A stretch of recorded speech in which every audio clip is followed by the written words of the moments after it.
Live from the Export Beer Garden studio and brought to you by Export Ultra, the beer for here. This is the Agenda podcast for the 1st of August. The Agenda podcast, the home of sporting nonsense and claptrap. Brought to you by Export Ultra. I want to address something right off the top. Go on then. I've been accused of a lot of things this week and I just want to address them right here and put them to bed. Jazz Tevaga is leaving the Warriors at the end of the year. Too much rehab. It had nothing to do with me. Seems that they're like, look, the circumstantial evidence points otherwise. Yeah. Not long after you shamed him out of injury or whatever it was, saying he was in rehab, he was so absent throughout the season, you presumed he was in rehab. And you said that to him in an interview and he said, I haven't been injured. And then from that, the Warriors gone, you know what? He has been quite absent. I haven't seen him anywhere. I thought he was in rehab as well. Fuck him. Ditch him. You watch. He will go on next year to be one of the best players in the NRL. This is post-Warriors syndrome. It's post-Warriors motivation, isn't it, sometimes? That's the glow-up. Yeah. That's the glow-up that players have. Ali Katoa is one of the best back rowers in the NRL at the moment. He was with the Warriors. Isaiah Papali'i did it a couple of years ago as well. These players that leave the Warriors, they have incredible Reece Walsh. You know, he was no one before he came to the Warriors. Except good looking. And now look at him. You know, still good looking. Eyes waxed to within an inch of their lives. Still comes across as a bit of a wounder, though. Oh, massive wounder. Massive defensive liability, but arguably the face of the NRL at the moment. Literally. And I think that's going to happen for Jazz Tevaga, so this is good news for him. Is this you trying to just kind of... He's a dear friend of mine. Okay. Me and Jazz go way back. To last Monday. It was the first time I ever met him. But yeah, I just wanted to address that here. I'm going to address it again later on the Mad Monday podcast. Is that his actual real name? Jazz. Yeah. Jazz. Is it on his birth certificate? I'm just throwing it out there. I'm not expecting you to know the answer. It's an unusual first name. No, I know, yeah. Well, with the two Zs. Well, it's a rugby league first name if ever I've heard one. Yeah, I've heard of, his girl's name's Jazz, Jas. Right, okay. There's obviously the Jazz brothers from down in Christchurch who ran the bars there and have been jailed for quite a long time. Yeah, a bit of a last name. I'm not sure. I'm not sure if that's his first name or not, but God bless him, and I'm looking forward to watching him become one of the greatest players the NRL's ever seen over the next 12 months.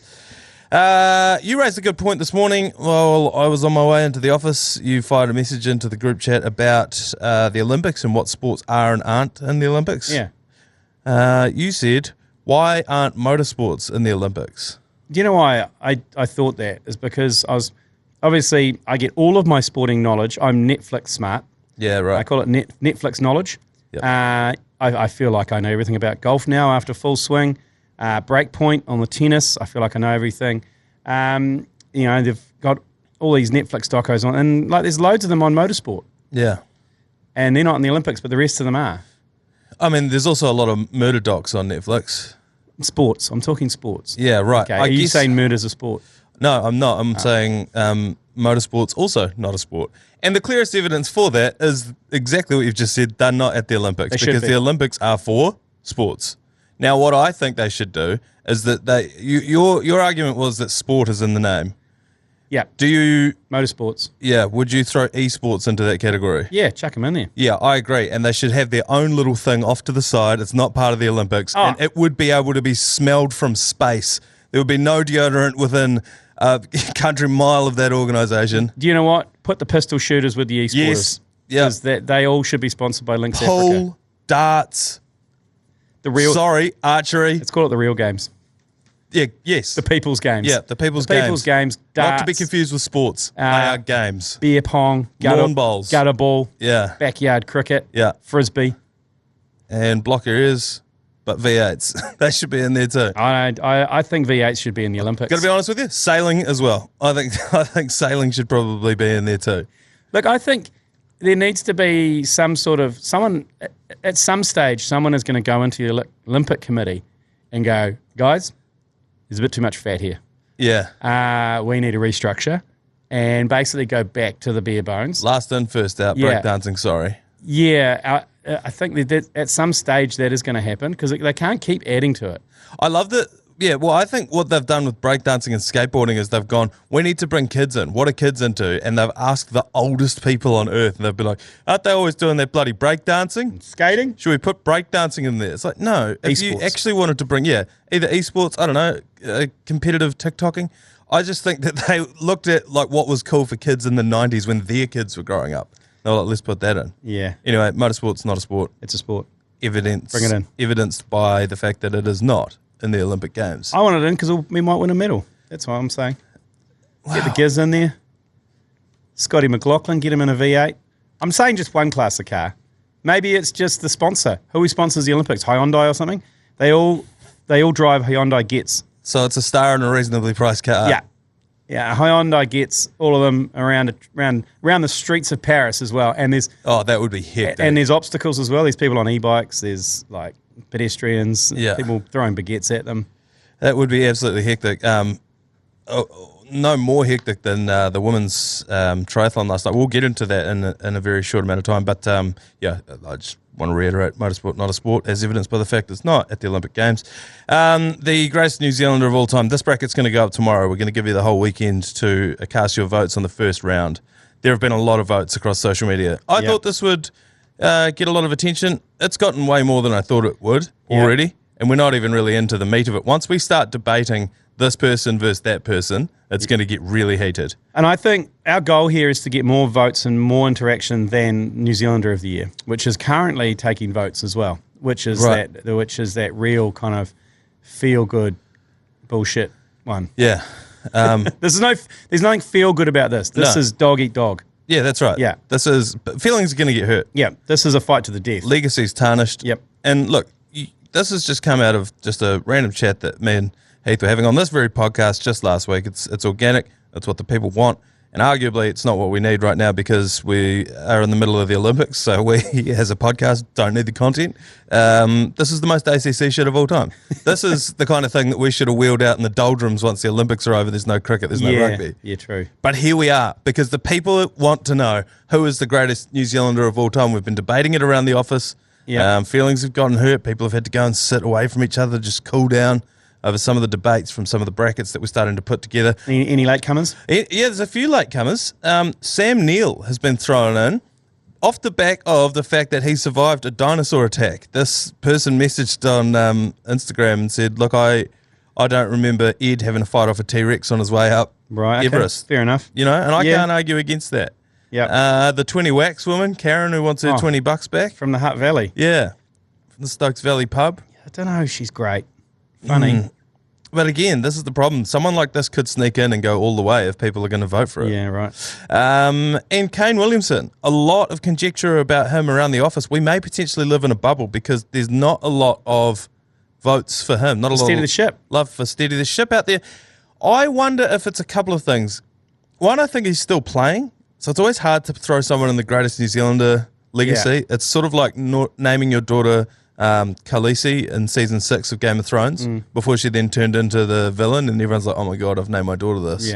Yeah. She ruined the show. Not the daughter, but the actual Khaleesi. And the other part about it for Kane Williamson is I feel like, you know, when sometimes there's a political election and the overwhelming favourite doesn't get voted in because everyone assumes everyone else is going to vote for them? Is there a bit of voter apathy with Kane Williamson? Yeah, perhaps? Potentially. Hey, look, I mean, and he'd be the first to admit he's not the most outgoing of dudes. He just loves playing cricket. He loves padding up and playing cricket shots and being on the field. Well, a lot of the other people I've seen you building these brackets, they bring something else to the table. There's something else going on outside of their speciality. Yeah, that's a good point. So I think, and you're right. People go, Kane will be in there, and someone else. That's right. Same with, Sam Kane will be in there. Someone will vote for him. Yeah. But surprisingly, not much for him either. The other thing I've loved seeing just on the couple of posts that we've put out about this, asking for your nominations for the greatest New Zealander of all time, is how fired up some people are getting about it. And this is exactly what we want. Oh, yeah. Some people are just like, how can you have someone like Ernest Rutherford, who has had a lasting impact on the legacy of not just the country, but the world? He is on a banknote up against a sports person. In this instance, I think he was being compared to Jonah. And it was like, how can you compare the two of them when one person hasn't even won in the field that they, and then he's had an actual impact on the world? I was like, well, if that's what the people want, man, you can't argue against them. This is democracy manifest. And however it goes is how it's going to go. If Mr. Whippy gets the most votes. If Mr. Whippy comes up against, I don't know, the Foursquare guy. Yeah. Or Willie the waiter from the Waikato Bulls. Oh, my God, yeah. Then, and the people vote, That's right. Not up to us. No, this is democratic. It's not like some of those, I'm just going to say it, radio promos where they'll be like, hey, we're going to do a countdown of the greatest songs of all time. We're going to count down about 7,000 of them. And then the number one song's different than last year, despite the fact that it didn't come out in the last year. How could it be a better song when we had the exact same people voting just last year? Just thinking about it, would Frosty Boy take down Mr. Whippy? No. Frosty Boy's got his own song. Frosty Boy, Frosty Boy. I would say Greensleeves is a bit more, well-known than Frosty Boy. I don't even... You don't know the Frosty Boy song? No, I don't. But I tell you what, if I hear Mr. Whippy, I'm scrounging down the back of the couch to try and find some coins. So you think they're in like some sort of musical battle, those two, not just in what they sell? Well, you're talking about, it's not just the on-field performance, which I would say Frosty Boy would go toe-to-toe with Mr. Whippy, certainly in terms of quality. Yeah. But it's about the cultural impact. And I would say that Mr. Whippy has had a greater cultural impact than Frosty Boy. That's just for mine. I just think it's a bit sexist, actually, both of them. Why? Frosty Boy, where's the girl? Mr. Whippy, where's Mrs. Whippy? I mean, I've seen someone do a Mrs. Whippy. Yeah, let's not delve into Mrs. Whippy. That will be one of the all-time podcast documentaries if we ever put out the Mrs. Whippy documentary up against a tree in Owakonee in front of a firing squad of... Okay, look, sure you mean Yeah. We'll release Mrs. Remember when Brown Hands came out? Yeah. This is the sequel to Brown Hands was Mrs. Whippy, and we've never put it out, and I think it'll probably be the death of the ACC, but the Mrs. Whippy expose needs to be put out. Yeah, 100%. Look, we talked about it the other day. The Warriors have sold out every game for the rest of this home season. Yes. So the only way to get tickets now is through us, and we have your chance to do just that, all thanks to our mates at Hallensteins. We want to hook you up with an exclusive opportunity, not just to go, but to be a VIP at the Warriors. You'll score tickets. We're going to give you some money, some food and beverages, vouchers to be kitted out by the legends at Hallensteins. So to get in the draw for that, text VIP to 3236, and you can be a VIP at the Wars. Can I just say, VIP is just VIP, no dots in the middle, just VIP. Some people I've seen putting dots between V dot. When you text it through. Yeah, when you text it, just the 3 letters. That's all you need to do. And while you're there, text Vegas to 3236 as well, because we've still got a few packages left to Vegas for you to have a sniff at. And as I mentioned in this podcast before, just commit and apologise later. Yeah, figure it out. You pay a 25% deposit. The most popular is the full package, which includes flights, transfers, tickets to an NBA game. So we stay the night in LA, NBA game. I think we might be going watching the Golden State Warriors. And then we head to Vegas for 4 nights, go to the NRL, watch the Wars, a few functions, bit of gambling, bit of fun. So the full package one is the one to go for. You can get a land-only one, but I think the flights are through the roof. So we've reserved all those flights already. So text Vegas to 3236. Manaia will not be joining us. It pains me every time I fucking hear this. And when we posted that video, the hangover video of us in Vegas, and I tagged the groom of the wedding that I have on the same weekend, I was like, should we go to Vegas? And he goes, yeah, man, we'll do a stag do. I was like, it's on the same day as your wedding. I don't think. We'll be cutting it a bit fine. Unless we move the whole wedding. I don't know. Anyway. You go, I can't. Let's take a break. I want to wipe the tears from my crying eyes, and we'll be back to talk about the Olympics. Alex Yee is within metres now, and Alex Yee has timed it to absolute perfection. Alex Yee overtakes Hayden Wilde and is in the gold medal position with the final push towards the finish line. Absolutely unbelievable. He turns for home. Alex Yee, that is simply sensational. We doff our cap to you here in New Zealand. It is heartbreaking. Yeah, I don't doff for Hayden Wilde. No, ain't doffing but shit. Alex Yee has left it to about 200, 300 metres to go on the final turn. Say Alex Yee again. To win gold in the men's triathlon in Olympic record time. Yeah, that was heartbreaking to watch that. Holy shit.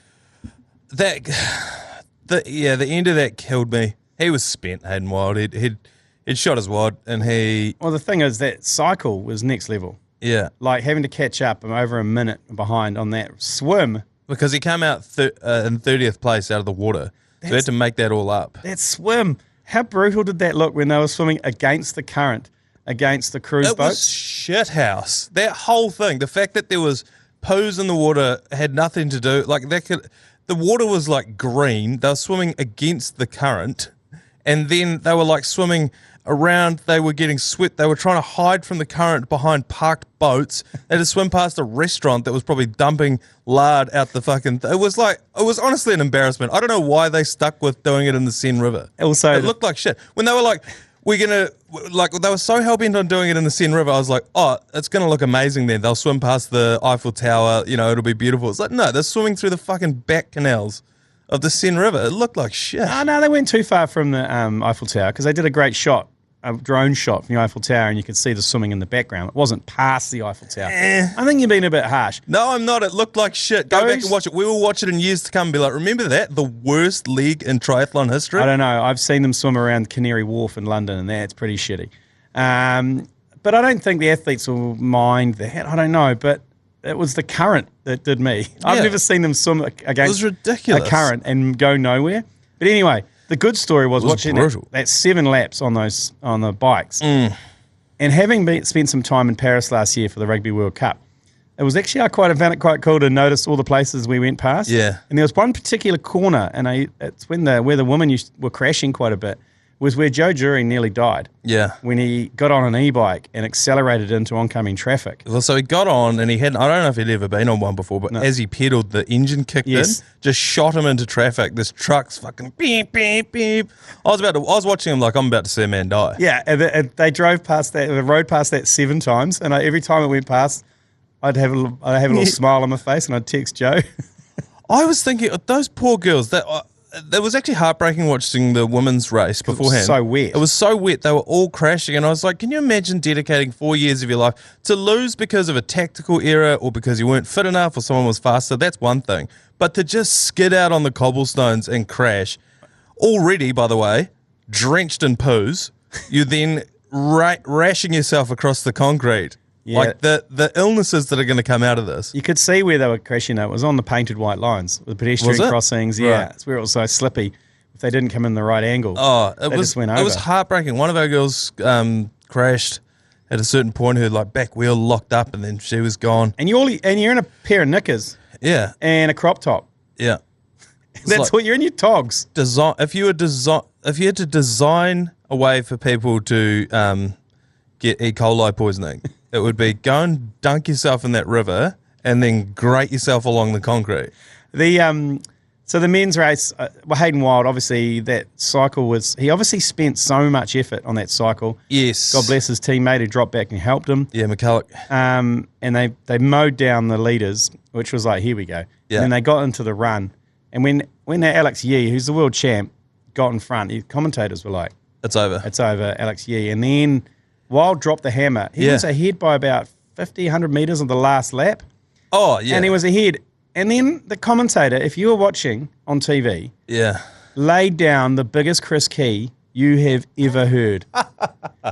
He said, in his words, he said, the gold is New Zealand's.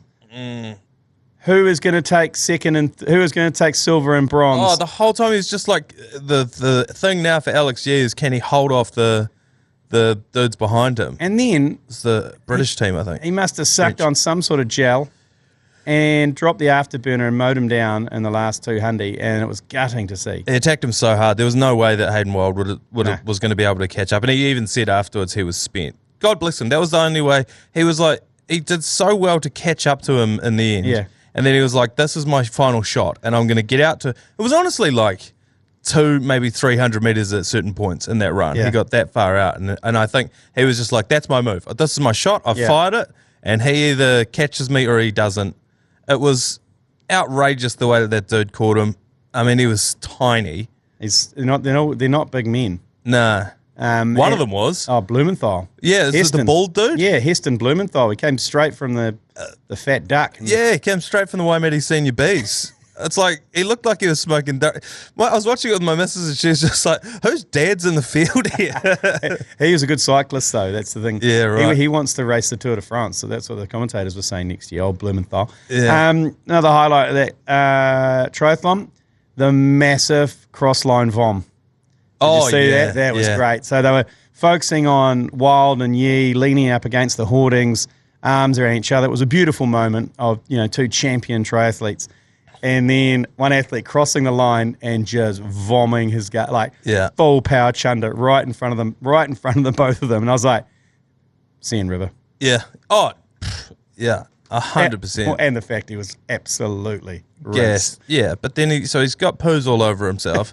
Now he's going to eat whatever lollies he's brought with him. That was the other thing, and I've forgotten which one of our girls it was, but when she crashed, all of her food and drink, all her energy stuff just went scattering across the course. And she looked around and was just like, I'm just going to have to get back on my bike here. So she had no, she was saying she had no nutrition. She didn't eat anything. She didn't drink anything since before the start of the swim. And she was just like, I was buggered. And I say, there's a rule that I didn't know that if you get lapped on the cycle, you're out. You're out. And I saw a guy, some Congolese guy, and it was the first lap. He was so far behind, they lapped him, and then he just did a lap of honour. Yeah. And he was just driving down, just waving to the crowd, and the crowd were giving it because he's just like, thanks, guys. Hey. Thanks, guys. Yeah. See you at the closing ceremony. Yeah, God bless him. I like that. Maybe the last time that he gets to do that. So, yeah, it was good. I don't know. I was just so heartbroken for those girls watching them crash out as they went around.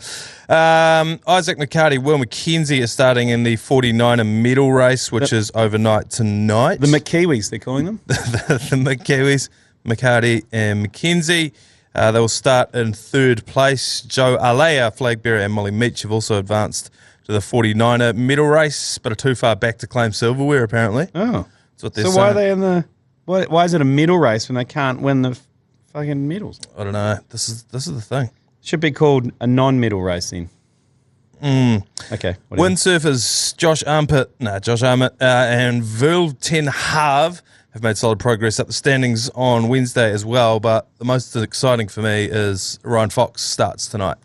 He tees off, and he is basically just normal format. There's no cut in the Olympics. How many rounds do they play? Presume 3. Yeah. Is that how many? So Thursday, Friday, Saturday, 4. No, Friday, Saturday, Sunday, 3. Okay. Look, a better podcast would know this. Yeah, so it's like a live format. No cut, just go for it. Just go for it. I'm excited to see that. I don't really know how it's going to be any different than, a normal golf tournament. I can't imagine it will be. I guess you don't have to worry about the cut. I guess is that a big stress for a golfer? I guess it is. Probably. It's a payday. It would probably really piss them off if they would have otherwise been cut, but they still have to play despite the fact that they got no chance of winning. I think it's like a 60 person field as well. But yeah, that starts overnight tonight. You mentioned the pay there. Bleacher Report put out an article this morning about how much the different people get paid. Yep. Gold bonus. For gold medals, yeah, a gold bonus. So the United States, if you win a gold there, that's $37,500. Canada is $14,000 for winning a gold. France, $85,000. They are killing it in this Olympics. Most host countries do. But. Yeah. I'm just looking up the medal tally as well to make sure that...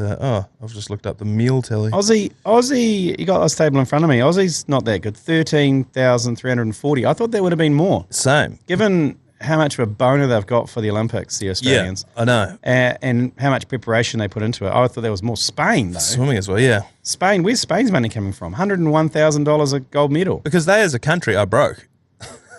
This is why. Yeah, this is why. They're like, look, don't worry about it. We'll borrow some more. And double that with Italy. Yep. 193,000. Is that because they don't win many? Oh, yeah, that's a good point. Because, look at it. States, Australia, France, they win a buttload. So they don't want to be handing out cash all the time. So they're saying, look, if you win, make ours $1 million. We'll give you $500,000 if you win. I reckon we should give ours $1 million. Because they know that they're not going to win. Yeah. I'm just scrolling back through because I couldn't find the... Serbia are paying something like $200,000 or $300,000 if you win. And I presume that's for every medalist. Now they've got a very real chance of winning the basketball. Oh, I don't know if it's. I don't think it's a medalist, is it? Is it per? I think it's per sport. Okay, it would have to be because I was going to say that's a 15-man roster. Yeah, plus coaches. Plus coaches. Because do the coaches get anything? Or they get a split of that? Do coaches get a medal? Do coaches get a? I don't know. No, they don't. But do they get a medal in the team sports? They don't, do they? Do horses get a medal? They should. They should. They look pretty ballin' with a horse running around with a big gold medal on its neck. Serbia, they get $218,000 for a gold medal. Yeah, that's good. I mean, look, that's good gambling from that government and that high performance because they're not going to win jack shit apart from the basketball. Well, perhaps. And if they win the basketball, it'll probably be worth it for them.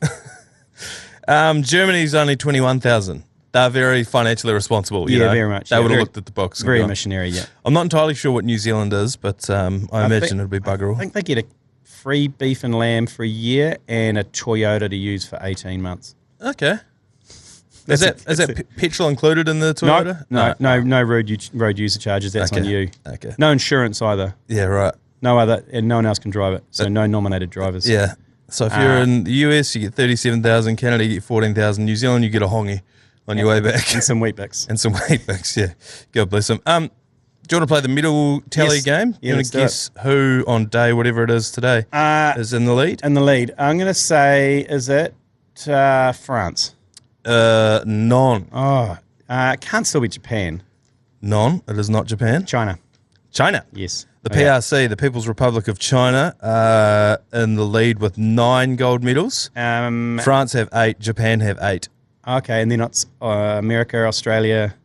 Then it's Australia, Great Britain, the Republic of Korea, and the Republic of the United States of America. Ooh, USA down there. But mind you, the Athletics are coming and they kick ass. Yeah, they do. So as it stands, the USA have the most total medals because they got 13 silvers, 12 bronzes.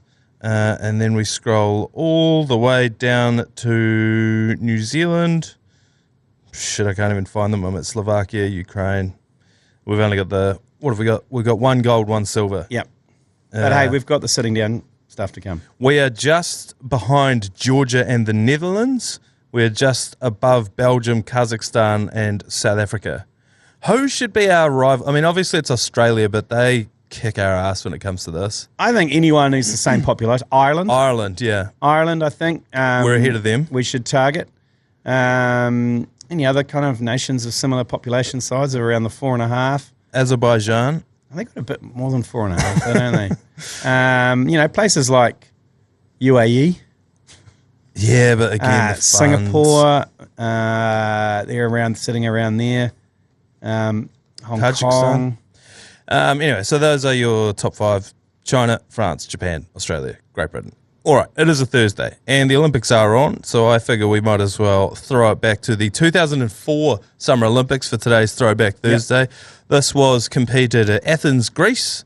That's right. I remember this one very, very vividly in my mind.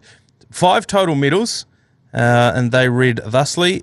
Georgina and Caroline Evers-Swindell won the doubles sculls. Ah, that's right, the twins. Yeah. Speaking of beef and lamb, weren't they the Iron Maidens? They were the Iron Maidens. Sarah Ulmer won one of her 5 gold medals at this Olympics. That was in the women's individual pursuit. But I think the most memorable moment from this Olympic Games was the Hamish Carter Bevan Doherty 1-2 in the triathlon. Yes. They were talking about it last night with Hayden Wilde's triathlon. The commentators are talking about these two.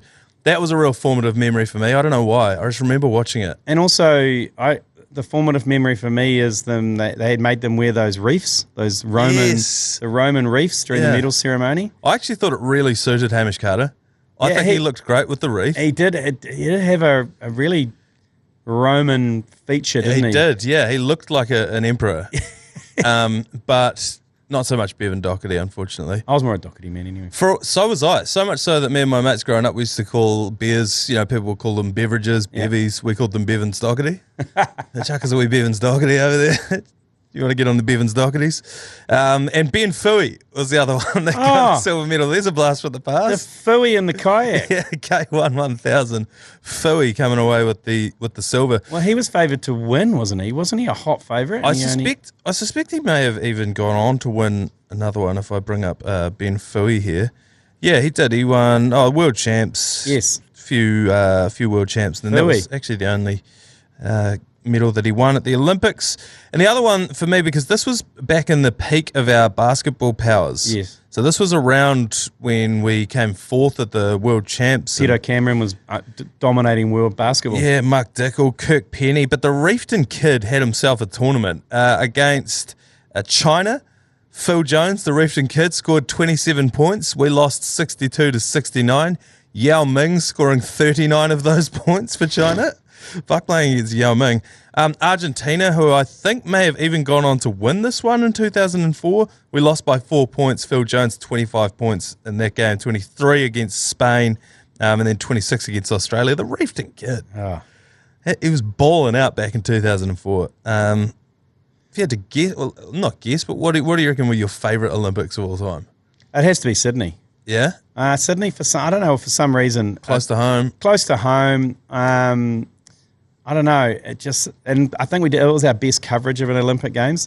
It was a very formative moment for me when I saw Lee Hart getting access into some very restricted areas with a packet of felt tip pens around his neck, which he had put onto a lanyard and put his photo in the top corner and was just walking around just with a cameraman, who I'd say the cameraman was accredited, and he'd just walk in with these felt tip pens around his neck. I think that in London. Oh, yeah. London 2012? Yeah. I don't know, for me, for some reason, Beijing. I guess it's just the age I was. That was crazy. That was crazy amount of... The opening ceremony was next level there. Frantic. Yeah. A lot of indentured servitude going on there. But yeah, that was your Throwback Thursday for today. Athens, 2004. Bevan Doherty, Hamish Carter, 1-2. How good. We're going to take one more quick break. When we come back, it's yours, please. Yours, please. Brought to you by Leader, home of the lasagna topper.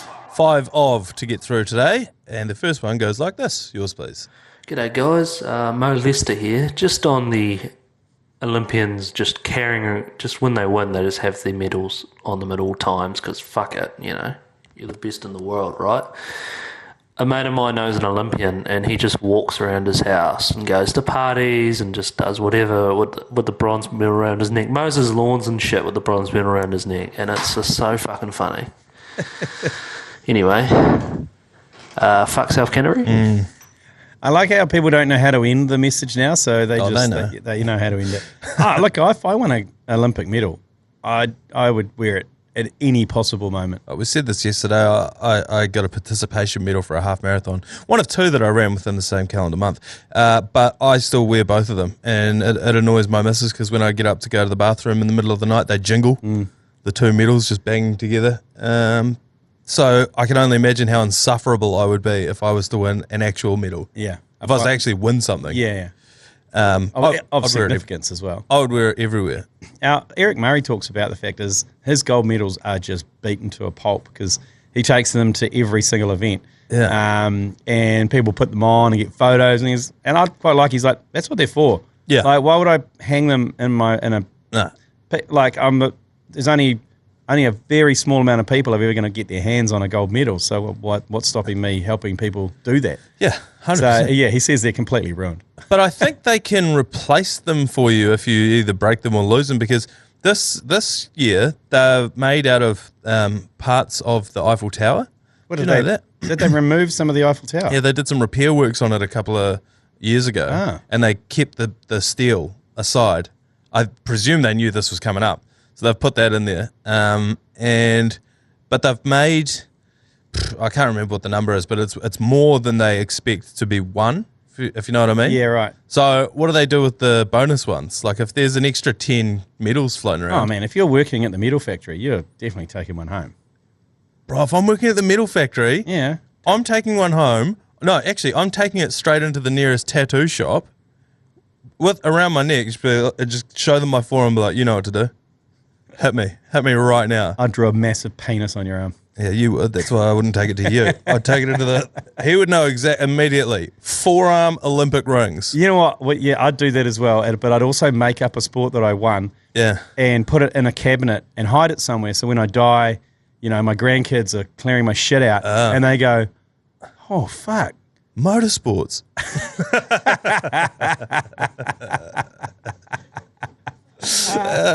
I don't didn't think they had them at the Olympics on account of it not being a sport. No, it just creates some sort of false legacy that you're Olympian. The caber toss. Yeah, it's a long game. Yeah, it's for very little payoff. Not me. I would show up because, like I said, I know I got a mate who's actually at the Olympics. Sailing tonight, Aroni Leilua, sailing for Samoa. But the next time I saw him, met up at the pub, and I just walk in with my Olympic. It was like, hey, mate, you were at the Olympics too, eh? I didn't bump into you. I think he might knock you out. I think he would. Another caller here. Yours, please. Yeah, Muppets. Your ability to form strong opinions without actually fact-checking is quite incredible. You're calling bronze medal Kiwi gold. I've just looked it up, and we've actually won more gold medals than bronze at the Olympics in our history. We've actually got more golds than any other medal. So stop calling it Kiwi gold. You fucking losers. Wow. Fuck the Brisbane Broncos.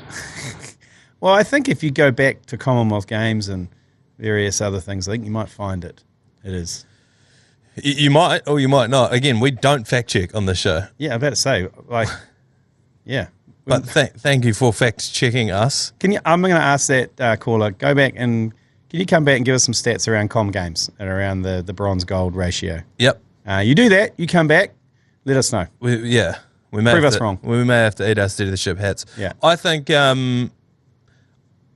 it's more of a cultural thing, like 2 metre Peter. Yes. He's actually 1.98 metre. He's not 2 metres tall at all. It just rhymes. It just rhymes. And I think that we feel more kinship with the bronze than we do with the gold. And so that's why I feel like that's been thrown out of whack. I still think of it as the Kiwi gold, no matter what your research will show us, but please do get in touch. Another caller here, yours please. G'day fellas. Given that there's a refugee team at the Olympics, how about a dictator's team as well? Maybe the dictator gets to choose which sport they'd like a free entry for one of their athletes. Your Russias, your North Koreas. The only catch is they have to submit evidence that they are a dictator or it is a dictatorship, and that can be used in the International Court of Justice. Hooroo.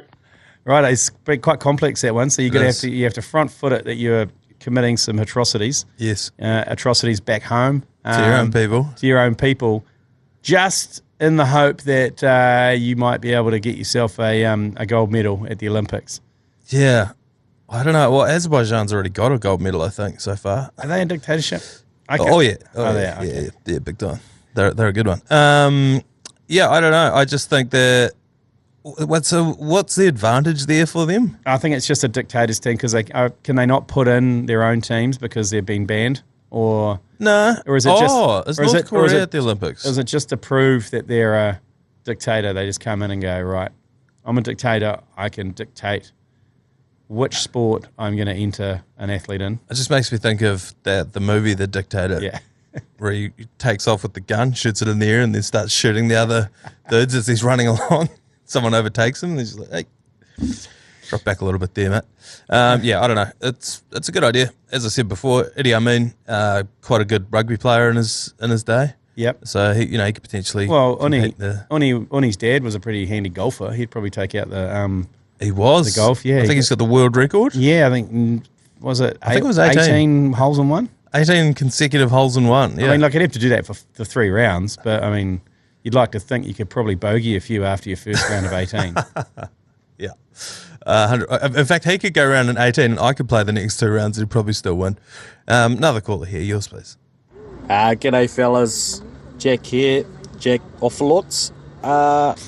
Can we make a new league team for the NRL with a major sponsor of maybe Dobro, maybe called the Dobro Doubles, featuring only double-barrel last names?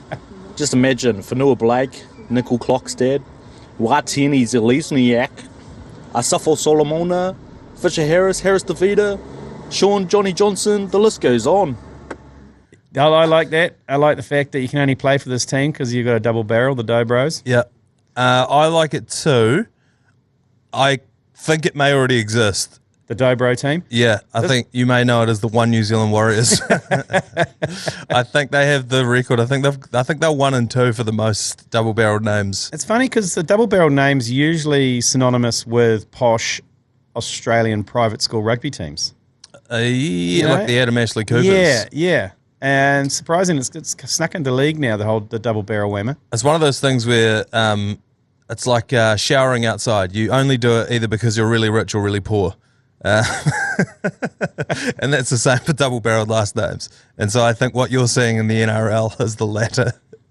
And like I've always said, great rugby league players come from broken homes, and that's why we see so many of these double-barreled names in the NRL. That's why the Warriors have done so well in these last couple of years. We're in terms of Australian rugby, it's more the amalgamation of two wealthy families. Yeah, that's right. They want to show those off. Yeah, okay. Whereas in the NRL, it's because the parents aren't together anymore. And so that's where I think the disconnect is there. But yeah, like I said, great idea. I think it already exists. And it is your one New Zealand Warriors. I think we've got one more. Yours, please. G'day, fellas. Hey, I'm not upset. I'm just disappointed. Manaia, you say you're an NRL fan. G Lane, you say you're always looking out for the sniper. But it's Wednesday night. You haven't talked about Alex Johnson getting taken out by the sniper. Achilles. To Alex Johnson, he's one of the best athletes in the NRL. It was hard to watch, and you guys haven't even talked about it. Look, I don't want to talk about it because it makes me sick. Yeah. An Achilles injury, and like I said, I'm waiting for it to happen. I'm just waiting. I'm a sitting duck. I live in constant fear of it. This one was textbook. It was exactly how you think it's going to go. He was about to take a carry out of their own end. He just was like, running back to get into position, to then take off, to do a hit up, bounce, dropped. No one touched him. He was not near anyone. Down, escorted off. Sniper one took the shot. I live in constant fear of it. I don't know if I've told this on the podcast, but the groom whose wedding's on the same day as the Warriors, he recently did his Achilles. He messaged me to tell me, and I immediately replied and said, "Shit, you'll probably have to move the wedding, wouldn't you?" I said, "No, that still goes on." There was some sort of hip drop situation where it was like a crunch. Oh, yeah. And then I was like, "Did it hurt?" Because sometimes these injuries, it's like they actually don't hurt. He goes, "Fuck yeah, it's so bad." He went and had beers in the shed before he realised that his Achilles was actually gone. He still couldn't put any weight on it. So yeah, we live in constant fear. It's now that we've talked so much about it, it's gonna happen to one of us. Oh yeah, I'm off skiing in a couple of weeks. Yeah. Obviously, last year I got banana boated off with the torn hamstring, so I'm looking to one up that one. Is an Achilles a skiing injury? Do you see? I'll make it one. I didn't think a hamstring was a skiing injury either until it happened. Well, but aren't you in those boots where you can't really bend your foot up or down anyway? So that's probably why true. It's more a hamstring and a knee, an ACL sort of situation. Well, there's plenty of opportunities off mountain for me to snap my Achilles. And like we say, and why we live in constant fear of it, it could just happen at any moment. You could get out of bed and sniper one takes the shot. So yeah, well, there you go. We talked about it. I hope you're happy. It's a tough thing for us to talk about. So we're going to knock this one on the head for today. That'll do us for a Thursday edition of the Agenda podcast. Tomorrow, double banger. We get the ACC Sportsbook with Carl from the TAB. Plus, we'll be back to digest all of the action from tonight's Olympic Games. We'll see you then on the Agenda podcast. You've been listening to the ACC's Agenda podcast, brought to you by Export Ultra. For more episodes, like and follow on iHeartradio or wherever you get your podcasts.